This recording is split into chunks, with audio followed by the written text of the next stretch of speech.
খাবারের টেবিলে বাবা মায়ের প্রচণ্ড ঝগড়া হচ্ছে।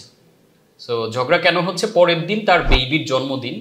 সো মা বাবাকে রিকোয়েস্ট করছে যে কালকের দিনটা আমাদের সাথে দাও, কিন্তু বাবা তার কেরিয়ার নিয়ে এত বেশি ফোকাস, বললো যে আমি তোমাদেরকে কিছু টাকা দিয়ে দিচ্ছি, তোমরা শপিং করে দিও ওকে কিছু।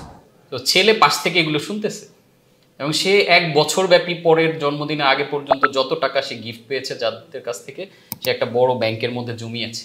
ঠিক 1 বছর পরে বাবা যখন অফিসের জন্য রওনা হচ্ছে, তখন ছেলে পাশে গিয়ে দাঁড়াইছে, বলছে যে এই যে নাও তোমার একদিনের খরচ আমি দিলাম, একটা দিন বাবা তুমি আমাকে দাও। সো আমরা আমাদের পুরো একাডেমিক পড়াশোনা কিন্তু কেরিয়ার সেন্ট্রিক, যে কিভাবে আমরা কেরিয়ারে সাকসেস হব, বাট আমাদের কিভাবে আমরা আমাদের ইমোশনকে কেয়ার করব, কিভাবে আমাদের রিলেশনশিপ নিয়ে আমরা ভালো থাকবো, এগুলো আমাদের শেখানো হয় না। এবং আমি হ্যাপিনেসের যেই ডেফিনেশনটা নিজে ডেভেলপ করেছি, happiness is accepting unhappiness. Happiness মানে এটা নয় যে সারাক্ষণ আমি প্লেজারেবল ইমোশনের মধ্যে থাকবো, সারাক্ষণ আমি মজা করব, টিকটকে নাচানাচি করব, গান শুনবো, ঘুরবো। জীবনটা এমন না। এবং আমি এটাকে খুবই রিয়েলিস্টিক জায়গা থেকে দেখতে চিন্তা করি যে হ্যাপিনেস নট আধ্যাত্মিক কোনো বিষয়।